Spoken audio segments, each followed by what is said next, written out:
out of.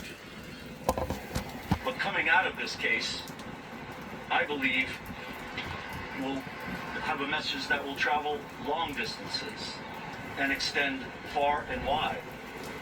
Because it's that message coming from Justin himself as he'll approach here and address you all and tell you what's in his head and in his heart.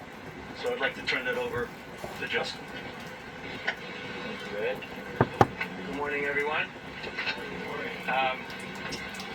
So I don't know how many of you were in the courtroom and heard what I had to say in the courtroom, but I'll reiterate that and say this to you. Many of you have probably been covering me for a lot of my life, and as you may know, I try to hold myself to a very high standard for myself, and this was not that. This was not that. I found myself in a position where I could have made a different decision, but I've had some time to reflect on that, and I also understand by the fact that all of you are here, that I have a platform, you have a platform, we share that platform. And so what I'd like to say to everyone watching and listening, even if you've had one drink, don't get behind the wheel of a car. There's so many alternatives. Call a friend. Take an Uber. There's many travel apps. Still, take a taxi. This is a mistake that I made, but I'm hoping that whoever's watching and listening right now can learn from this mistake. I know that I certainly have. And like I said, even one drink, don't get behind the wheel of a car. I also said this in the courtroom before, but I grew up in a small town, so I can appreciate and understand the strain or unique nature that this must have been on the people of Sag Harbor. But I just want to say to everyone who's been involved, from everyone in the courtroom to everyone outside, including the police department, that I'm very grateful, and I thank them. And I guess in closing, I'd like to say we can all be more safe out there, and I'm going to do my part. I hope that everyone else does their part. And thank you very much. What charity will you be working with? And rejoining us now is NBC News entertainment correspondent Chloe Melas. I'm no defense lawyer, but that was a pretty effective statement.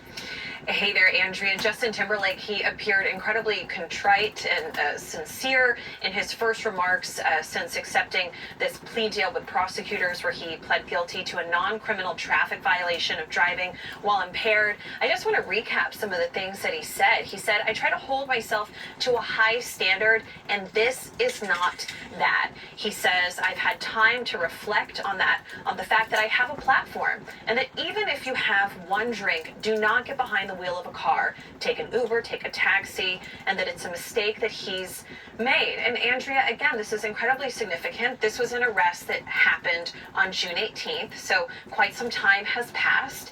And originally, his attorney, Edward Burke Jr., he had criticized the local police for their handling of this case. And remember, Justin did not do any sort of breathalyzer, but according to the police officer who arrested him at the time, they said that he had failed his field sobriety. His field sobriety test, that his eyes were bloodshot, that he smelled of alcohol, and again, clearly, like, they've had some sort of discussions behind the scenes. And Justin, he's now going to be paying a fine. He has 25 to 40 hours of community service. And these public comments, Andrea, were also part of that plea deal. That was a part of this, that the judge wanted him to make some sort of public service announcement to everyone on what happened and what his intentions are. Chloe Malas, thank you so much. Thanks for all of that reporting. We appreciate it. Meanwhile, in another legal matter, an Atlanta judge threw out 3 of the charges in the Georgia election interference case against Donald Trump and several other co-defendants, saying the state does not have the jurisdiction to bring them. They belong in federal court, not state court. The original 41-count indictment accused Trump and several of his allies of a scheme to overturn the election results in Georgia. But the case is stalled as Trump and other of the defendants are appealing That's what they've been saying all along. Judge McAfee's Pertaining to Donald Trump. Let's back up real quick. I want to make an appointment right here. First of all, his statement that he made. Standard, and this is not. His statement that he made, I thought was fair, effective statement. effective. Hey there, Andrea. Sincere Justin statement. Timberlake, he appeared.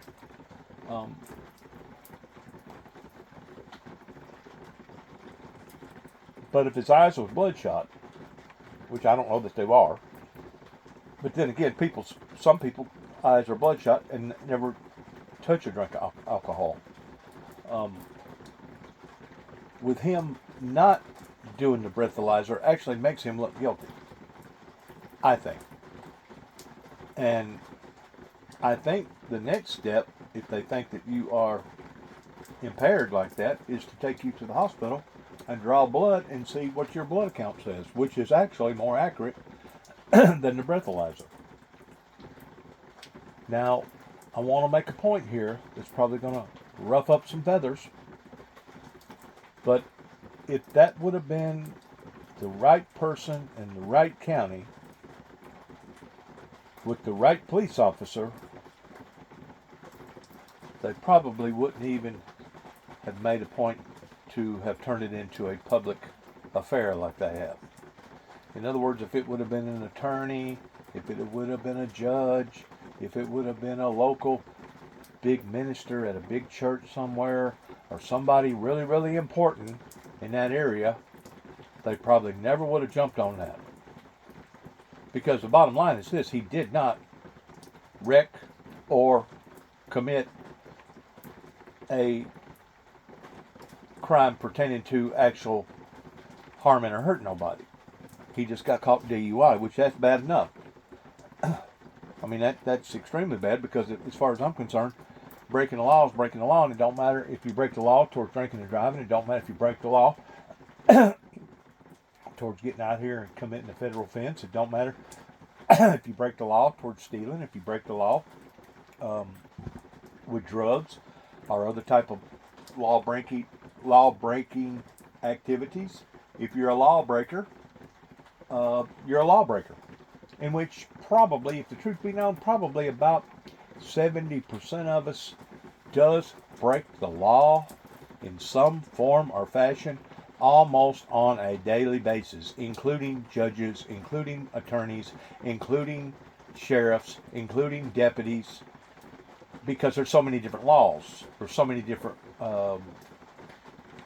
road laws, safety laws out there, from talking on the telephone, to being distracted, to not buckling up your seatbelt, to speeding or not properly stopping, doing basically the waltz type stop, where you stop but you really didn't stop. I mean, there's so many different laws out there. You would basically to be a non-automobile breaker, you'd almost have to park your vehicle in the shed somewhere and either walk or go transit of the type of transportation, because there's so many laws. And some states has more severe laws than other states. But another thing I wanted to bring out is that if you'll look at that mob that is created, that media mob, I want you to watch As looks like the cameraman may have got in front of somebody or something. Please watch.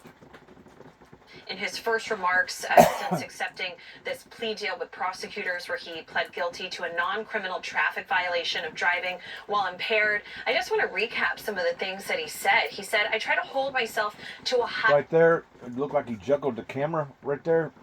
I don't know if he misstepped or if he stepped on somebody or somebody might have pushed him towards getting him out of the way. But the bottom line is this: whenever you have a media frenzy like this, they can basically twist it and turn it almost any way that they want to. But with Mr. Timberlake coming outside and making the statement that he made, I feel like, personally, he done the right thing by being honest about his mistake and telling everybody, hey, don't even drive drinking with one drink, much less 2 or 3 or whatever. Now, he claims that he only had one drink. I'm pretty sure he's probably pleading guilty to a plea deal. That way, they can roll it off and get it off his record. Be out X amount of dollars for a fine, with this being his first offense. I'm going to use this for another illustration. Because of the way that they have handled me. Not just in the state of Tennessee, but Kentucky and Oklahoma and other states. If that would have been me in an event like that,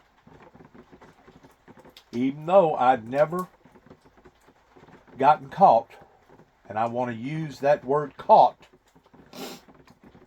very openly, because if the truth be known, back whenever I was a teenager growing up, I probably should have got several DUI tickets. I was just fortunate and I didn't get caught.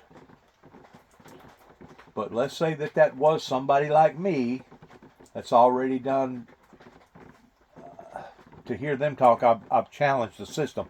And in reality, it ain't me challenging the system, it's the system challenging me pertaining to my religious rights.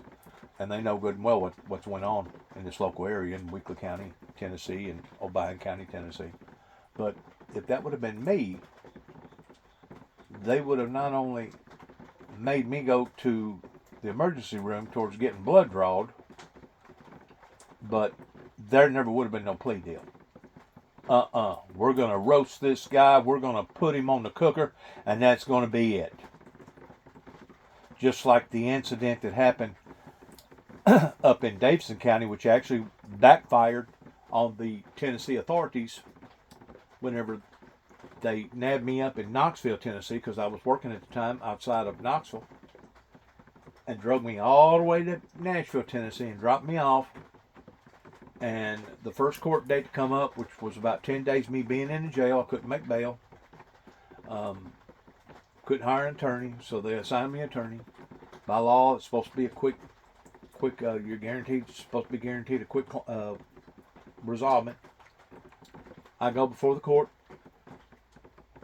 The person that filled out the warrant, which was a rabbi pertaining to a synagogue up in Nashville, Tennessee, was not there. Was not there. At that point in time, the judge had the right that he could either pursue it towards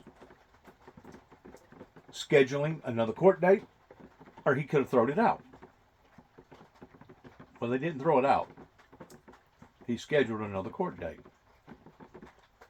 I'm trying to emphasize on how many people associated with the law that has been wanting to brand me and hurt me and destroy me ever since I stood out in the eyes of the public pertaining to the Oklahoma bombing, whenever I went out there and discovered the truth about a major cover-up that the system had created for itself out there by not being totally honest to the world or totally honest to the victims out there pertaining to the Oklahoma bombing. Once more, I'm supposed to be guaranteed another quick hearing. I think it was within about 10 days. Go before the same judge, same courtroom, same public defender, and there was no rabbi. There was nobody representing that warrant. So by law, at that point in time, the judge has to let me go. And by law, according to the way that I understand the law, because I'd never had any type of warrant signed on me in Davidson County at all for anything. Writing bad check, speeding, whatever. Didn't pay a fine, whatever. They said, no, we're not going to throw it out of court. You are free to go. We can't hold you in court. But we're going to take this, Mr. Jackson, and we're going to put it on the bottom shelf. And we're going to hold it for 11/29, which is basically the same thing as probation. If it's not actual probation, it sure is close enough to be tickling it in the court of law. And according to this judge, I'm going to put this on the bottom shelf, Mr. Jackson, and if I find out that you have even so much as jaywalked in the state of Tennessee pertaining to a crime, we're going to combine both of these charges together and we're going to deal with this appropriately. It was so obvious that this judge basically had a vindictive or vindictive against me. Even my public defender that was assigned to me, once we got in behind the closed doors and they took the handcuffs off of me and I could go ahead and take my orange jumpsuit off and put my regular street clothes on, he looked at me and said, "What the hell have you done to these people up here, Dennis?" I said, I don't even remember the guy's name now. I said, "Sir, I have no idea." I said, "I lived in Davidson County on 2 different occasions. One time was a long, long time ago, probably going all the way back in the 1979, which whenever I was about 19 years old, before I ever went down to Florida, and before I ever come back to Tennessee and wound up falling off the A.O. Smith building. In 1979, it broke both my legs. And I lived there temporarily from 20 and 15, give or take, probably around, I'm going to say probably April or May, up until about January of 2006. I lived in Davidson County, but like I said, while I was in Davidson County, did not have no type of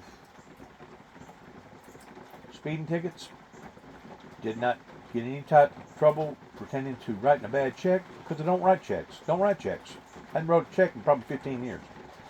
The only problem that I had in Davidson County. Take an Uber, take a taxi, and that it's a mistake that he's made. And Andrea, again, this is incredibly significant. This was an arrest that happened on June. Which had to be a reflection upon what was going on in that courtroom, was with the field office in off Hollywood Avenue in downtown Nashville with Secret Service. That had to have been the only incident that I brushed up with the law about, and whenever I sent that T-shirt explaining about the 4 horsemen of the apocalypse, saying a bloody road ahead, they actually come to my workplace at that time. I was working for Mr. Pence. I think it was Mr. Pence. It was right there, pretty close to where the farmers market and all that is, down there in Nashville. I can basically walk out my shop door and look up and see all the Nashville, see the Capitol building, etc. But they come to my workplace, questioning me about this package that I had sent to Young Bush, whether or not I had any harmful intentions or not. And then they come to my apartment where I was renting at 917, I think, Bridge Lane Road in Nashville. And in the meantime, I wound up changing from working for that guy to working for another dealership, which was south of Nashville, Tennessee. And that's where basically they called me up one afternoon. This was after Katrina had hit in 2005, probably about 2 weeks after Katrina had hit. Called me up, expressing to me that they had some questions for me, and if I didn't mind on my lunch break to come back up there, and they was going to question me some more about something. And I got this real bad gut feeling that I shouldn't have done it, and by law, I don't think that I had to do it. But once more, like a dummy, I wanted to be correspondent with the law. I wanted to cooperate all that I could. That way it didn't look like I was covering up nothing.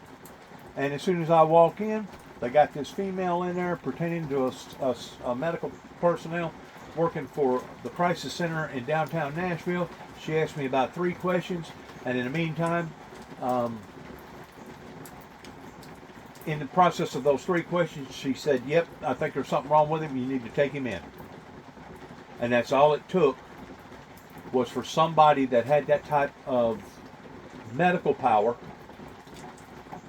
to basically say, "Okay, we're going to apprehend this individual, and we're going to take him to a mental institution, and we're going to put him in a mental institution, and we can hold him for 72 hours, and if he clears up okay, that'll be up to the doctor, and if he don't clear up okay, well, that'll be fine and dandy.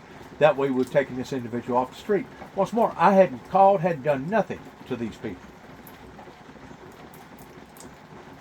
The only response that I got from field office, Homeland Security, at that particular point in time, at that particular day, was that Lee E. Evans, which you mentioned these people's names, and they got the authority, they can change their names at any given will, so you really don't know whenever you're talking to somebody if his name is Lee or Leroy or Lebron or whoever, because the government is that shady.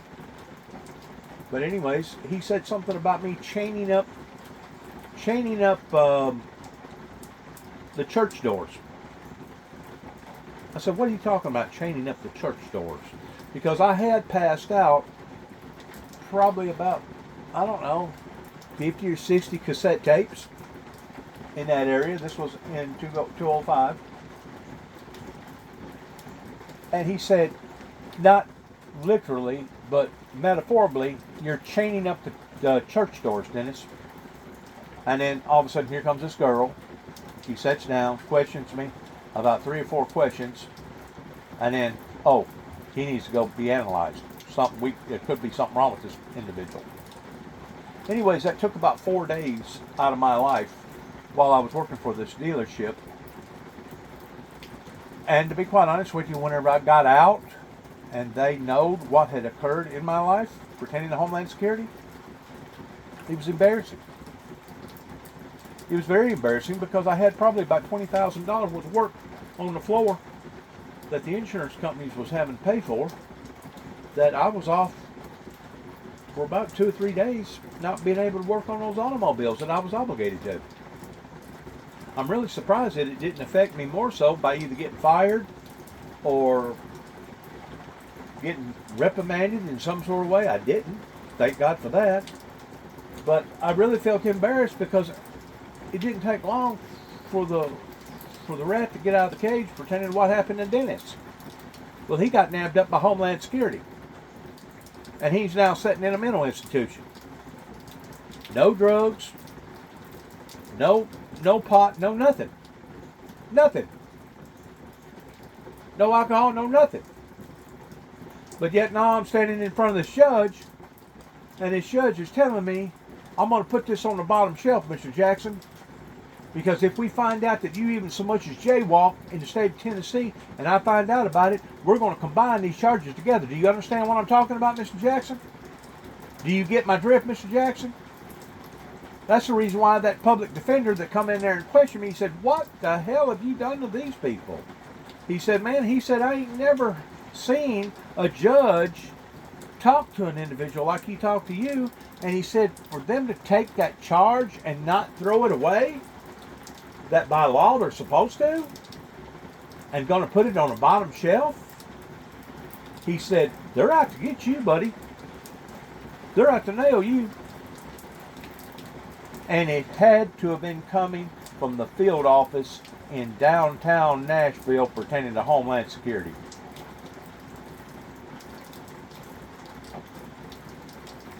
Like I said, this was shortly after the 2005 Katrina had hit down south, and basically an individual in Lexington, Tennessee, that I had known quite well, because at that time I had been living before that in the outskirts of Lexington, Tennessee, and long about February, I wound up taking all my stuff from my apartment, bringing it back down here at 430 Beach Grove Road, or 291 Thompson Road, and basically putting all my stuff up and going down to southern Mississippi towards working the Katrina damage down there, and staying down there, give or take, for about probably about 10 months, doing humanitarian work and also doing body work while I was down there. It gave me an opportunity of understanding the ins and outs pertaining to the security of FEMA and what goes on in an emergency situation, and plus it gave me an opportunity to actually do hands-on ministry and actually being able to help people. And it was very humbling. It was very humbling in working in the Katrina kitchen that they set up right there on the beach. It was very humbling in counseling with people and talking to people and going to churches in that area and finding out the fundamentals towards how people basically live their lives in that area. It was very humbling. I just wanted to make a point pertaining to the individual that got caught with a DUI. First of all, he's right. One drop of alcohol could be and would be enough in some incidences to basically give a cop reason to really make it hard on a person, regardless whether they was famous or not. But because he was the wrong type of famous, and you may say, well, how can you be a celebrity the wrong way?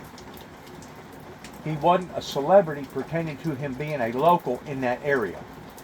If he was a local judge, if he was a local attorney, if he was a local minister, if he was a local whatever that held a big position, maybe he was a rich guy, maybe he owned a factory or two in that county, he'd have basically got a talking to, and that'd have been the end of it. I mean, I know judges that actually have gotten involved in accidents up here in Trenton, Tennessee, and it never got in the paper. I've heard of other incidences happening to other people, such as incest or rape with their stepdaughters or maybe even their real daughters, and it never got in the paper. I'm telling you right now, whenever it comes to the system being rigged, the vast majority of the people, unless they know anything about the system, they would actually probably faint if they know what all went on just within their local government pertaining to their county, of what happens that people get away with versus somebody like me. If I was to have gotten pulled over, and let's say I was at a party somewhere and somebody spilt a drink on me, the very fragrance of alcohol on me would have been enough that they would have made my life miserable in Weakley County or Obion County, or basically in the surrounding area, because I've got the wrong type of celebrityism. Kind of like that international celebrity. He's an international celebrity, and because of it, he's the wrong type of celebrity that they protect and take care of. To where if it would have been a judge or an attorney or a banker or somebody like that worth a lot of money, he'd have got a slap on the face and never would have hit the headlines. Never would have got on TV. Never would have hit the paper, much less get on TV. So they pick and choose towards who they attack and who they don't attack. They pick and choose towards who they're going to make walk the plank and who they're not going to make walk the plank, because they're all dirty. They're all sitting in the same bed, and the system itself is contaminated. And once more, I haven't been trying to challenge the system the system has been challenging me because I thought all along that we had the right of freedom of speech. I thought all along that we had the right of freedom of religion. I thought all along that we had the right to bear arms. It didn't matter if it was a shotgun or a rifle or a bow and arrow or a sword or a bugle. I thought all along, with me being an American citizen, that I had the same rights as anybody else. But since I've stood out in the eyes of the general public, I found out, hey, just because what's fair for them doesn't mean what's fair for the gander. And, you know, they have roughed up Mr. Trump's feathers big time pertaining to them being after him because maybe they was scared of him, maybe they was intimidated of him, I don't know. But the bottom line is this, the system is corrupt. The swamp needs draining. And until we see a major movement in America in that effect, it's only going to get worse instead of better. Because basically you have your 1%ers leading up into your 3 to 5%ers that basically are struggling right now towards hanging on to everything that they can. And like I said, ordinarily the law isn't going to attack its own self unless it's just substantial proof that this individual was involved in embezzlement, money embezzlement, or whatever. Ordinarily the law does not attack the law. You know why? Because birds of a feather flock together. It would cause chaos in their minds that if they was to start going after dirty cops and dirty judges and dirty attorneys and dirty this, the whole system would be turned upside down. In which in reality, the whole system needs to be turned upside down because we know that those things does happen. In other words, if you're the right predominant person in the county and let's say that your stepdaughter did turn you in towards rape, odds are, if you're the right person, it won't never hit the papers. So that tells me that the media, and it doesn't matter if it's local media, it doesn't matter if it's state media, it doesn't matter if it's federal media, is just as dirty as the people that's running the system. Just like there was an incident not too long ago, probably about 3 or 4 years ago, where this sheriff up in Middle Tennessee had to get frisky with a 15 or 16-year-old kid, and I guess he must have had to manhandle it. Well, that come on TV once, and then beyond that, never showed it again. Never seen the incident again. I've seen incidences pop up in Kentucky one time. It pop up one time. Then after that, you'd never hear anything about it again. Why is that? It's because certain people that's got certain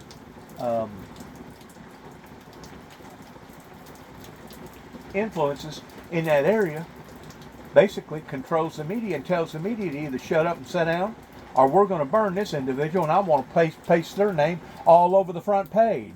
Similar towards how they done Jimmy Swaggart, or similar towards how they done Donald Trump, or similar how they've done other people that's basically got beat up or burnt or hurt by the broken system. And in the meantime, they keep continually playing this off like we're a bunch of fools and we don't know what's going on. We know what's going on whenever it comes to the unfairness of the system. Like I said, if it would have been me, and I even smelt like that I had alcohol on me, somebody spilled a drink on me, I probably never would have got a plea deal. Much less been treated fairly. Because that's the pattern that I've run into now for the past 30 years because of Homeland Security. Beginning in Tennessee, Washington, D.C., Kentucky, Oklahoma City, Oklahoma, and even to some degree Atlanta, Georgia. To some degree Atlanta, Georgia. Because I've been targeted by the law in Atlanta, Georgia, pertaining to the immigration system and the FBI and stuff like that. Yeah. So, I mean, I could go on and on and on about this unfairness that basically has plagued the American people's lives. And like I say, until enough people get burnt and hurt, pretending to this broken system, this swamp that needs draining, I guess it's going to continue to fester and go through this slow motion roll. I kind of look at it like a tumbling bug. Whenever we was out on a farm, had a lot of horses, and cow manure, and pig manure, and everything else. You'd see these tumbling bugs, and these tumbling bugs would grab a hold of a piece of manure, and they'd go to moving it, and they want to take that piece of manure, and they brought it back to wherever that their homestead was, where they were living. And you'd watch them, they would push this big ball. Sometimes the ball would be 3 or 4 times bigger than they was. But they'd push this ball, and then they'd get down, and they'd get their legs propped up just one way or the other, and then they'd push it again, called tumbling bugs. I call them tumbling bugs. Well, that's how I foresee this system that's broken, that it moves a little, and then it moves a lot. And then sometimes it don't move at all. And then it moves a little, then it moves a lot. And sometimes it don't move at all. It's like a tumbling bug. Let's watch this, please. Economic activity and growth. And you're going to have water like you never thought. Now, in your case, maybe you don't want so much water. But we'll bypass your beautiful area. But we have tremendous amounts, millions of gallons of water that's shoved right into the Pacific Ocean where it doesn't make a dent. And all of that water is going to take care of California. And nobody can make a bigger promise than that. You're not going to have to do desalinization plants, which a lot of people want to do. Very expensive to do, but it's better than the alternative of no water. So California, vote for Trump, and you're going to have water, and you're going to have growth, and you're going to have prosperity, and all those people that are leaving are going to really come back. Thank you very much. Mr. President, should the government shut down if Speaker Johnson can't get the SAVE Act? Wide-ranging questions, wide-ranging answers, John, to say the least. But it seemed the big focus today Once more, was on about the crime, 80th time. and immigration for the You ever former think about the president. 80th time that we had to move the can, kick the can down the road toward raising the debt ceiling again? When is the American people going to figure this out toward what these rich, wealthy, corrupt people have done to us? When? After it's too late? After it's too late? Because we're knocking on the door right now of total disaster. If the government was to shut down and in certain policies was to go completely bad, I mean, it would be horrible. Next, he's headed for Nevada today, a crucial battleground state where 6 electoral votes. Meanwhile, Kamala Harris, she is in the Commonwealth, powerful state of Pennsylvania. They don't call it the Keystone State for no reason. 19 electoral votes could decide the election. That is right. As for their running mates, J.D. Vance has nothing on the schedule today. It's Friday the 13th. But Minnesota Governor Tim Walz is campaigning in Wisconsin and Michigan, 2 blue wall states that Trump won in 2016 but lost in 2020. And new polling showing mixed signals as the former president trails nationally, but continues to show strength in those swing states. Okay.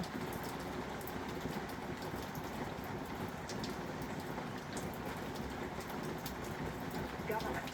I want to bring in Devlin Barrett, national security and justice reporter for the Washington Post, who helped break that story. Also, he is co-author of the Trump Trials newsletter. It's good to see you again, Devlin. So, what do we know about how this scheme worked? So it wasn't a particularly sophisticated hacking scheme or even a leaking scheme. This used spear phishing, which is basically you send an email that looks official and you basically trick the recipient into clicking on the link. The link basically allows the hacker to access the account, take over the account, take whatever files they want, and skedaddle with all that data. So that's what was done to a number of people in Trump's orbit.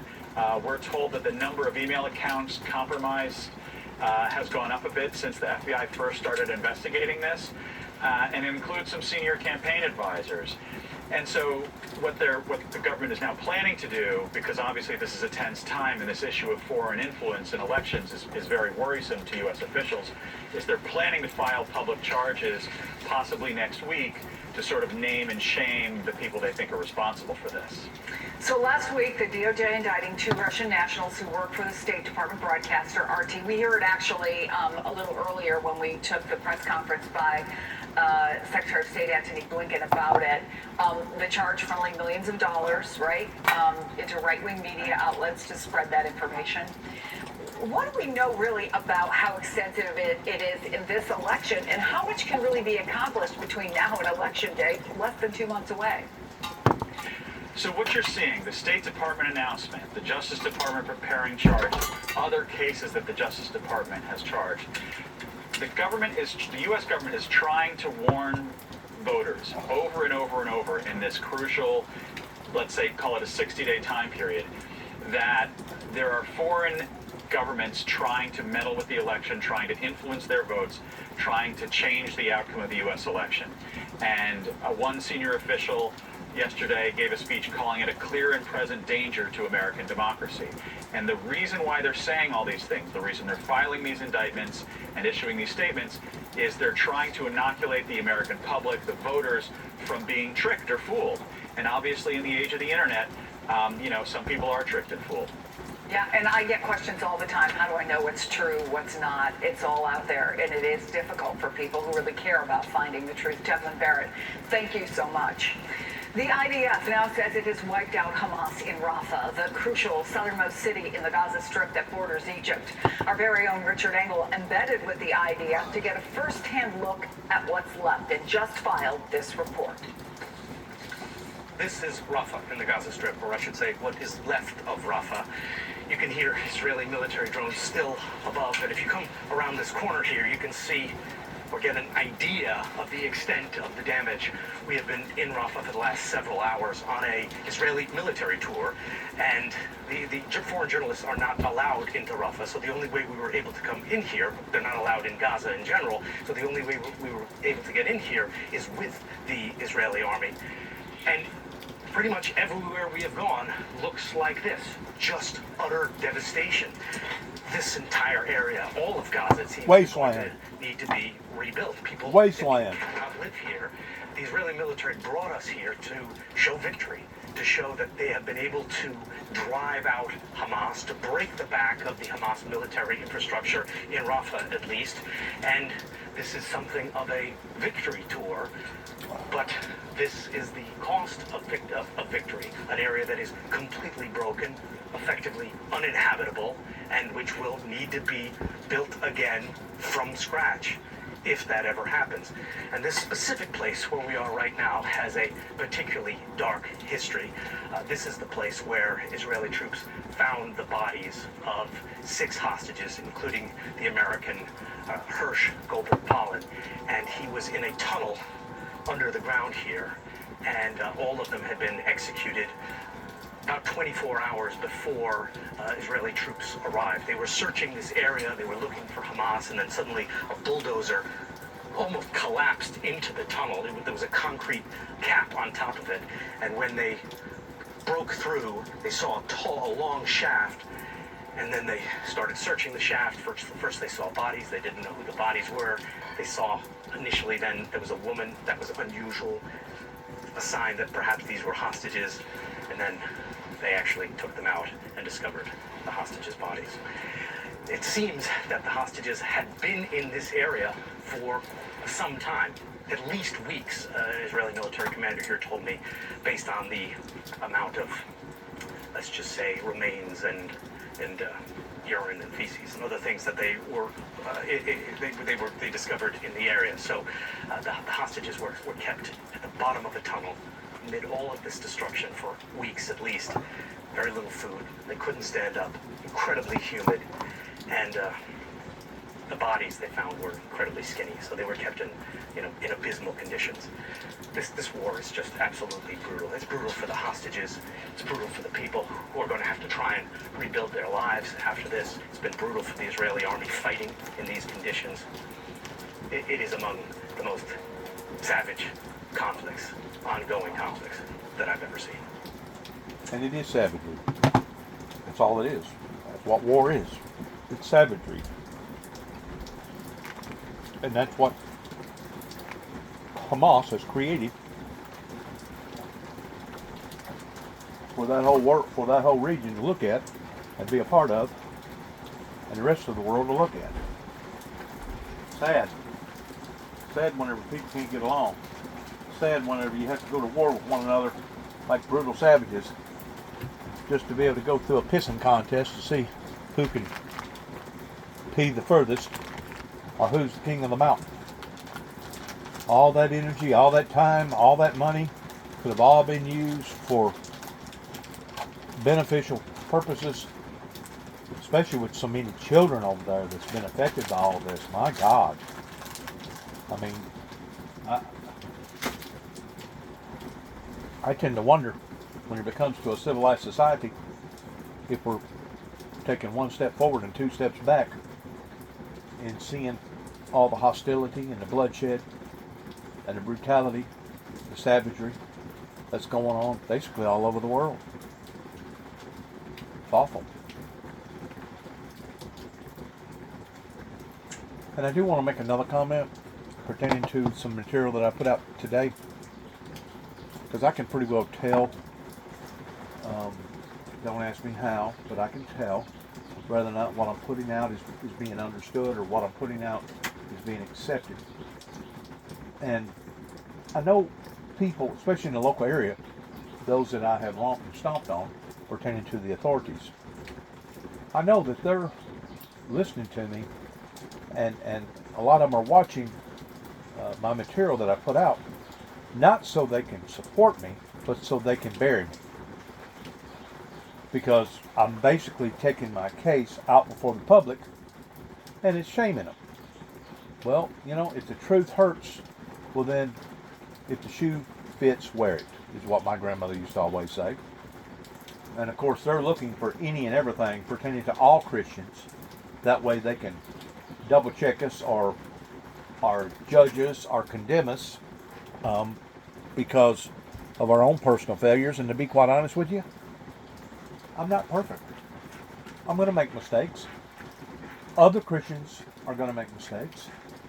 And whenever it comes to them holding our feet to the fire, they want to judge us and say, well, that ain't Christian-like if you're going to keep bringing this stuff up, Juby. Well, it ain't Christian-like pertaining to the Christians that go to church up here in Dresden, Tennessee, every Sunday. But yet, no, they work for the government. It ain't Christian for them to hold our records against us neither. But they do. But they do. You see, we're supposed to play by a different set of rules because we're not hooked up with the authorities. And we're Christians. We're supposed to be held to a higher standard. But yet, no, whenever they make a mistake, oh, it's easily forgotten. It's easily pardoned, and let's go on about our business. But somebody like us, like Jimmy Swaggart, well, we're going to crucify this freaking guy. We're going to show him who's the boss. Well, you've showed us who's the boss.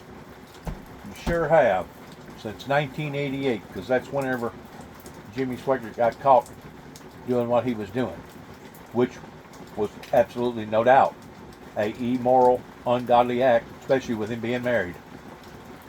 With him being married, just added that much more intensity to what he had been caught doing. But you know, they want to make money off Bill Clinton doing what he was doing with Monica Lewinsky, but somebody like Jimmy Swaggart they want to crucify openly and publicly. So there you go. There, it's a very brutal competition world. And whenever you step out into the eyes of the public, you got certain people out there that will basically chew you up and spit you out if they can do it legitimately in the eyes of the public. What they have done to me has been illegitimate. I continue to keep telling people it was illegitimate, but I get no response. I get no support. So I continue to make my videos. I continue to tell my side of the story. And in the meantime, I continue to watch my country and the world get in a worse disarray every day. In some form or fashion, every day. Just like all that brutality going on over there in the Middle East. You can't tell me that's a situation that's getting better. That's a situation that's only growing direly even worse. sad. Really sad. Richard Hinkle in Rafa for us, and we'll be right back. Yep. Terribly, terribly sad. And ultimately, I feel very strongly that you've got to earn every vote. And that means spending time with folks in the communities where they live. And so that's why I'm here. We're going to be spending a lot more time in Pennsylvania. President Trump is ready to play today. So Vice President Harris and former President Trump may be at opposite ends of the political spectrum, to say the least, but there is a common question and criticism of both. What are the details behind all the plans they're pitching? Kamala Harris showed up. I don't want to hear no more about all that. Disney two-space. And that's awful too, towards two people going up in space, and they can't even bring them back. Defensive backs. Let's go back to this real quick. Kind of seemed interesting. And what's important about full-time employment, if we look at full-time employment as a function of the labor force, or if we look at full-time employment versus prime working age individuals, that is declining to a degree. And in the most recent reports that we saw come out recently, as an example, we lost about 1.4 million full-time jobs and have hired about 1.5 million part-time jobs. Well, the problem with that is that full-time employment is what provides the benefits, the health care, the things that you need to raise a family of four in the economy today. Part-time jobs don't really supply that. So if we're going to continue to maintain growth, and the real point of the article that I wrote is to pay attention to what's happening with employment, because that is where earnings for companies come from. And as the economy slows, that's going to start to impact earnings estimates, which are very lofty right now. Analysts are very excited about the next year, that earnings are going to be very strong. But if employment doesn't remain strong enough to create that consumptive cycle, we're going to see a reduction to those estimates. So Lance, I had Claudia Salm on the show a lot of times this year, and she kind of pushed back against her own rule. She's out there today saying 50, 50, 50, right? A lot of people are out there saying 50, except Sheila Bair. And she, by the way, she's got a great reason for not her own reason. So just how much of an onus does it put on next week that the Fed gets it right? I mean, because the big debate is, should they be front-loading these rate cuts? Well, look, so I'm not on the Fed, obviously, and if I were you and I have had this conversation before, I would have done things a lot differently a long time ago. But I think that if Jerome Powell comes out next week and cuts 50 basis points, now I don't know this for sure, but I would suspect that the markets might not take that as well as everybody thinks, because you're kind of admitting that a lot of this recent economic data that we've seen, employment is still positive. We still created 140,000 jobs in the last report. But I think if you go 50 on this first rate cut, you send a message that there's something else going on in the economy that you're really worried about. And I'm not sure the market's going to take that well. So I suspect they're going to come out with this first rate cut at 25 and then kind of use their data dependence to go from there. I will say, if there is something else they're worried about, they should make that more important than the markets, right? But 30 seconds ago, you talked about earnings, earnings being too lofty, particularly with valuations. Just in 30 seconds then, where do you put your money in this sort of environment? Well, what's been great is, earlier this year, you and I talked about being a little bit more defensive. Utilities, bonds, etc. Those have worked out very well so far. We've seen a big rotation into those sectors. We're actually taking a little bit of profit out of that area right now. Back in July, we actually cut our exposure to the big mega cap 7 stocks that you were just pointing to there. Those have actually gotten a little bit better positioned here. So as we start to go into the end of the year, I think, first of all, having a little bit of cash going into this election will be a good idea. Again, we're going to probably see some volatility pre-election. Post-election, I think we're going to see the mega caps come back and start to lead into the end of the year on this anticipation of AI growth and better and potentially better earnings. Great stuff. Hey, Lance, thanks so much. Really appreciate it. Thank you. Thank you. All right, folks, at the top. Yep, good luck to all of us is all I got to say. And God bless America and God bless our troops. Heaven help us all. Shalom.